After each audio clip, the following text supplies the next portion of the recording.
saya melihat ya, Muhammadiyah kita ini, Muhammadiyah Sumatera Barat, Muhammadiyah Sumatera Utara, Muhammadiyah Aceh, Muhammadiyah Jawa Barat, Muhammadiyah Jogja, ada ya khasnya masing-masing. Saya melihat yang keras itu Sumatera Utara. Sumatera Utara itu tidak ada tawar awal. Malah tidak ada istilah ada dua pendapat di negara Utara. Kami hanya mau satu pendapat. Ya, dulu pernah terjadi dalam sebuah diskusi perkara terjadi. Ya, dua-duanya meledak tapi tidak bisa satu antara Basmalah, Jahar dengan Mesir. Ya, dua-duanya ada tapi tidak bisa satu. Itu tidak ada istilah dua-duanya benar itu. Jadi kita yang mana ini? Jadi ini masukan-masukan dari ya tokoh-tokoh kita ya tentang apa itu bid'ah. Ada contoh menarik dari misalnya dari Pak Dr. Bukhari. Ya, ini ketika tataran praktis ini ya, ketika kita buat definisi mungkin ya tidak terlalu, tapi ketika kita sudah sampai ke kasus-kasus yang kita alami dengan keringanan. Misalnya Pak, mungkin Pak Bukhari hadir ketika Pak Harun wafat.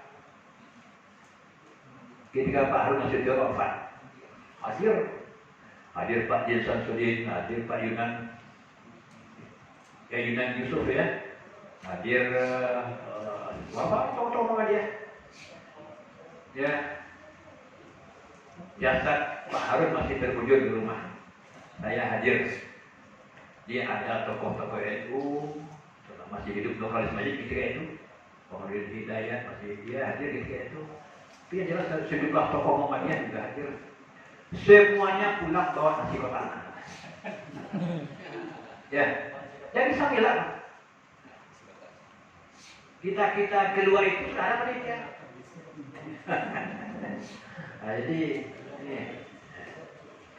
Jadi kan kita ikuti dalam hadis dan yang banyak dipakai oleh ya kelompok Muhammadiyah dan juga Salafi dan al-ijtima' itu berkumpul-kumpul di rumah kematian, berkumpul-kumpul dan ijtima' itu masalah. Tapi apa maksudnya berkumpul-kumpul? Sun'ut ta'am, apa maksudnya sun'ut ta'am? Ya, jadi ini dalam tata praktis ini memang tidak mudah. Ada contoh kasus yang lain lagi yang memang banyak ruginya saya. Ada sebuah wilayah yang terbiasa dengan marhabanan. Hari-hari yang disebut hari baik, bulan baik pakai marhaban. Terutama kedatangan anak, lahir anak marhaban. Bulan Maulid marhaban, menyambut Ramadan marhaban, datang tamu marhaban. Oh, masuklah mau balik tapi bid'ah. Marhaban bid'ah. Ya, karena ada ya doa-doanya, salawat-salawatnya bid'ah. Di mendengar itu bid'ah, dia takut tidak dia. Kosong, jadi kata bukan itu kosong.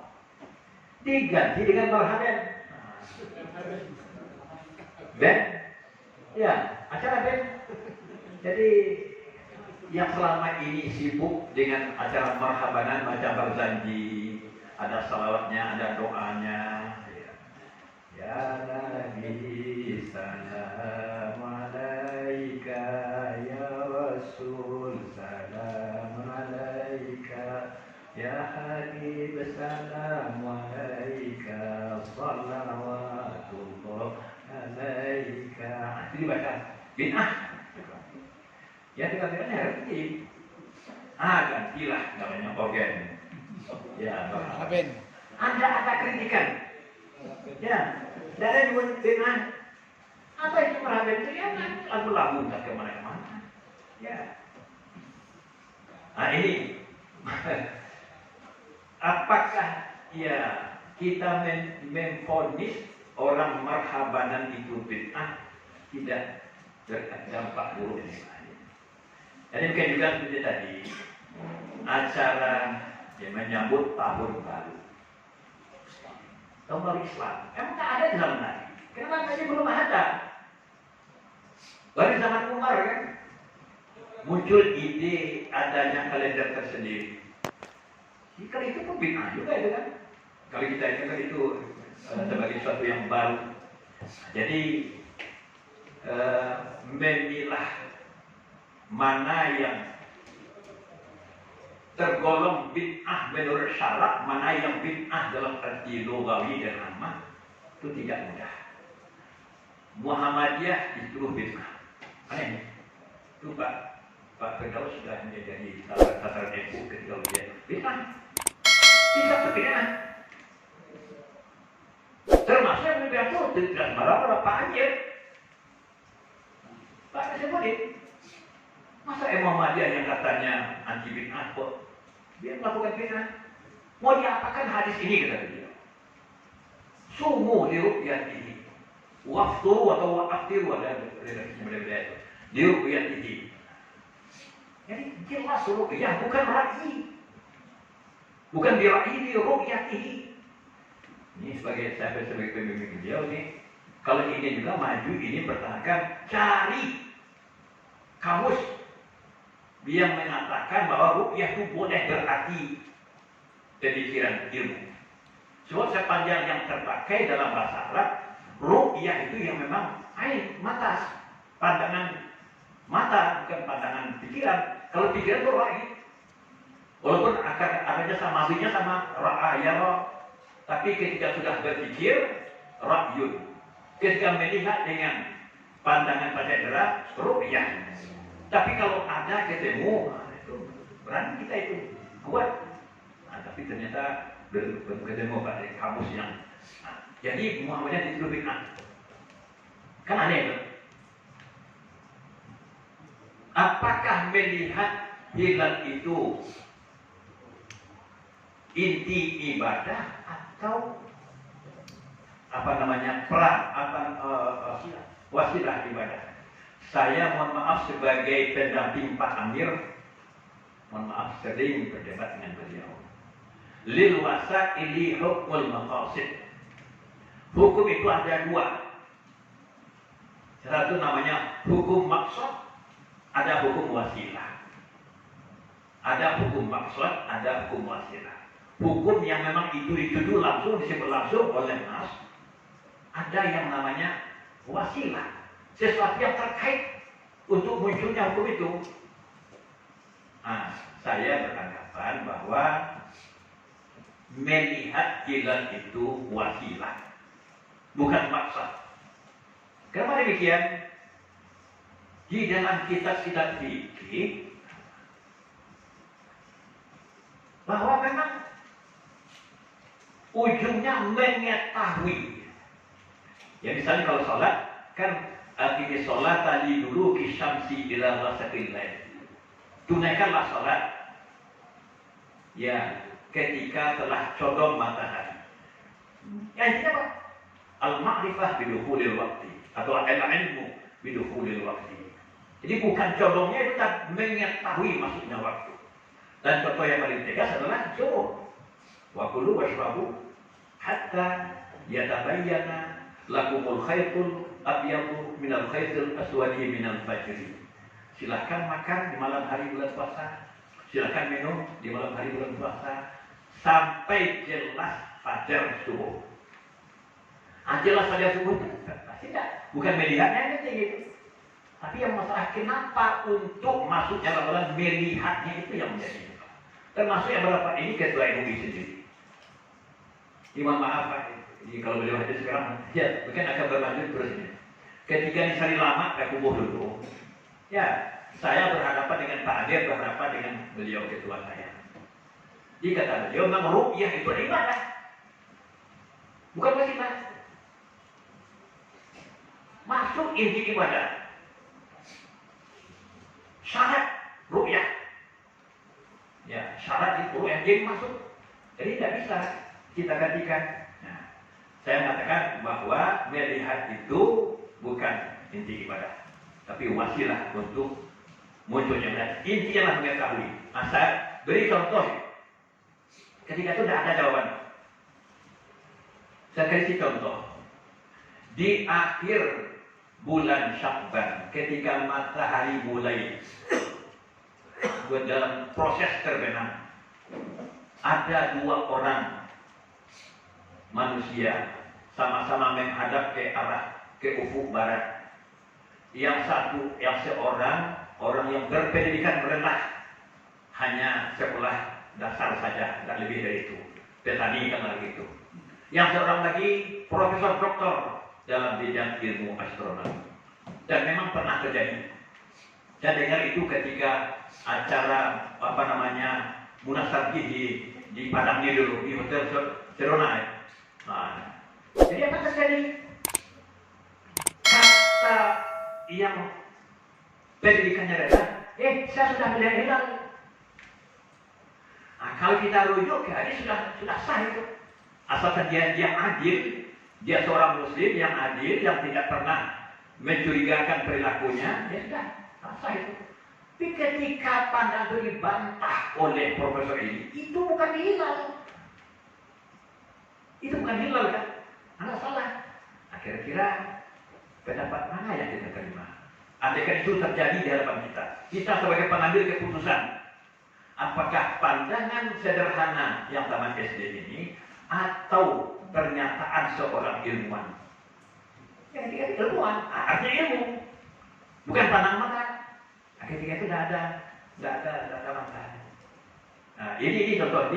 Saya mau cenderung bahwa ruqyah itu bukan maksud tapi wasilah. Kadang-kadang Pak Hadir, kadang-kadang tidak. Jadi bagi-bagian Pak. Tidak boleh. Kadang-kadang dia terima. Melihat hilal itu bukan maksud tapi wasilah untuk mengetahui. Yang penting Pak, masuk Ramadan tidak puasa. Bukan melihatnya tadi, masuk Ramadan sudah tahu puasa. Kita terima dia orang kita lihat itu, kita yakin saja. Nah, ini contoh sederhana. Jadi memang kata orang NU, kata orang mohon maaf kaum terbiak, ya bisa itu bid'ah. Nah, jadi tidak mudah. Nah, cuma begini ya Pak. Karena definisi bid'ah itu bersifat ijtihadi. Ijtihadi Pak. Nah, bagaimana? Ya, zanni dalam arti tidak absolut, tidak mutlak. Apa kaidahnya? Al-ijtihad la yunqadu bil ijtihad. Sebuah keputusan berdasarkan ijtihad tidak bisa membatalkan atau dibatalkan dari ijtihad yang lain. Jadi kalau dalam ijtihad memang harus lihat bulan dulu, yang kita hormati. Walaupun hisab dipakai juga, tapi belum nyaman sebelum melihatnya, ya kita hormati karena berpegang pada hadis. Jadi itu sedikit dari saya. Kemudian, bagaimana kalau ketentuan agama dilakukan oleh sekelompok orang berdasarkan hadis dhaif?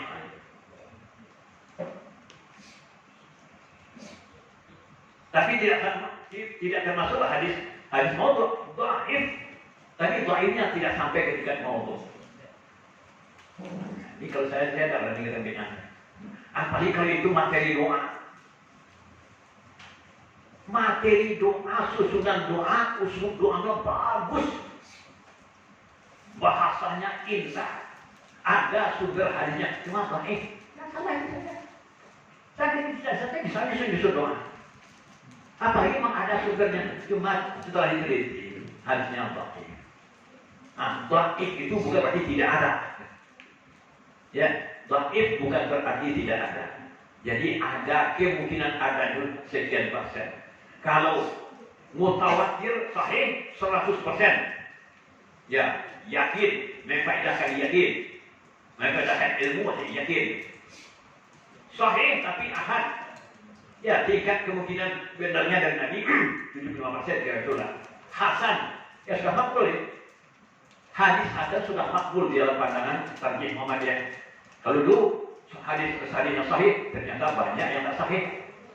Yang kita katakan sekarang termasuk salat Id dengan takbir tambahan itu tidak ada yang sahih. Jadi kan Pak Andir dulu ikut dalam sebuah acara buka tarjih. Sepakat semua bahwa itu tidak sahih, tidak diamalkan. Tapi sebelum ditampilkan ternyata umat tidak terima, ada jadi dinampilkan. Tidak jadi dinampilkan.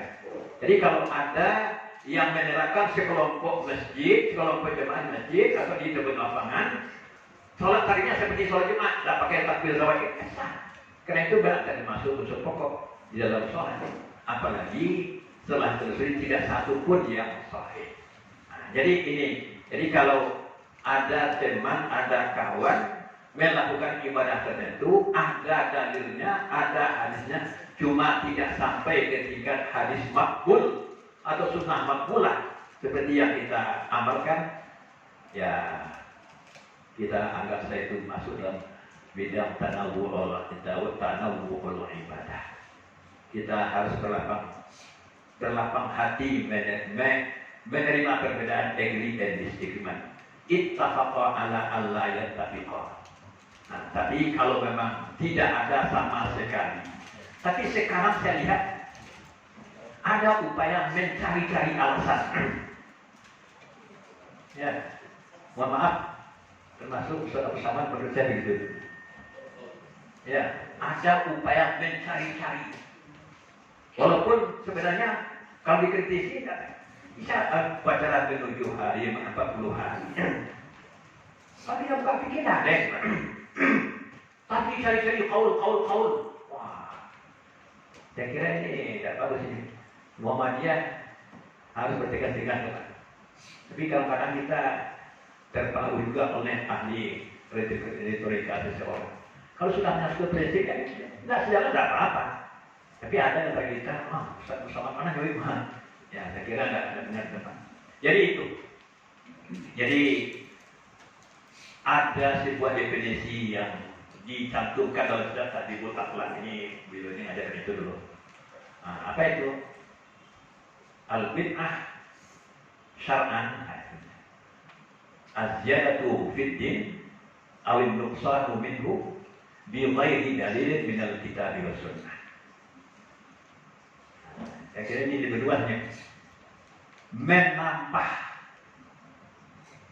ketentuan agama atau mengurangi. Ini tidak hanya menambah, mengurangi juga. Az-ziyadatu fid din aw an-nuqsanu minhu bi ghairi dalilin min al-kitab wa sunnah. Menambah ketentuan agama atau menguranginya tanpa ada sumber dalil dari Al-Quran dan Sunnah, itu bid'ah. Saya kira lebih mencakup begini. Jadi yang mana yang kita masukkan ke agama ini, nah ini lagi kita harus bersiap-siap juga. Jadi tadi sudah ada maksud orang NU sudah bertegas-tegas Pak Bukhari. Ada perdebatan sedikit di Batam dulu. Apa katanya? Ma min amin illa waqad khussisa. Ya, jangan bangga-banggakan hukum bid'ah itu salah. Tidak ada. Semua ulama sepakat ma min amin illa waqad khussisa. Semua lafaz itu ada tafsirnya, ada pengecualiannya, tidak. Itu semua. Nah, itu kesimpulan pertama. Jadi kita ketika berbeda dengan kawan-kawan boleh saja. Cuma kalau kita di Muhammadiyah kita menganut paham begini, cara begini, bid'ah misalnya tidak apa-apa. Cuma ketika ada kawan dari aliran lain yang mengatakan bahwa katanya itu kalaupun bid'ah, tapi bid'ah yang tidak dilarang seperti yang dikatakan oleh Ibnu Abdul Salam, yang kita hormati juga. Karena definisi bid'ah itu secara ijtihad. Ya, ijtihad. Nah, jadi sekarang yang agak seru itu antara Muhammadiyah dan Salafi juga seru sekarang. Agak seru. Kenapa seru? Dulu Muhammadiyah yang benar-benar anti bid'ah, menegakkan sunnah, tapi sekarang kalah populer. Ya, ini masuk kampung-kampung itu. Ya, sampai sendiri saya agak sengit juga ketika saya dipanggil ke Rawang Kadang. Ya, bahwa yang sunnah itu yang gerak-gerakkan telunjuk. Nah, yang tak gerak itu tidak. Kalau tidak sunnah berarti bid'ah. Bau hujan-hujan di situ, Bau hujan-hujan di situ. Nah, ini kita. Jadi kenapa disebut bahwa yang gerak-gerak ini sunnah? Ustaz, mana sunnah? Rupa terjemah. Wa ra'aituhu yuharriku itu diterjemahkan menggerak-gerakkan. Kalau menggerakkan itu juga. Nah ini kita masalah ya, kapankah bab taf'il di makna takrir atau tikrar? Yang pasti kalau ketika mujarrad dia sudah muta'addi, ya. Zabaha muta'addi, zabaha menyembelihi, yuzabbihuna abna'akum. Qata'a muta'addi memang toh, qata'a mensyikkan. Itu. Tapi kalau harakah itu lazim, intransitif. Harakah bergerak, sekarang harakah yuhariku. Nah, bisa menggerakkan, bisa menggerak-gerakkan. Tapi dalam beberapa syarah hadis, terutama syarah Imam Nawawi, tidak mesti menggerak-gerakkan. Apalagi didukung dengan hadis lain bahwa ya Nabi tidak menggerakkan ada, tapi tidak menggerakkan. Makanya di Muhammadiyah yang belum terkena pengaruh Salafi, ada di Muhammadiyah yang sudah termasuk Salafi, ya boleh gerak-gerak. Mohon maaf, ya kita di Muhammadiyah ada yang sudah ya mengikut Salafi. Itu saja barangkali dari saya. Mudah-mudahan bermanfaat. Banyak maaf. Assalamualaikum warahmatullahi wabarakatuh.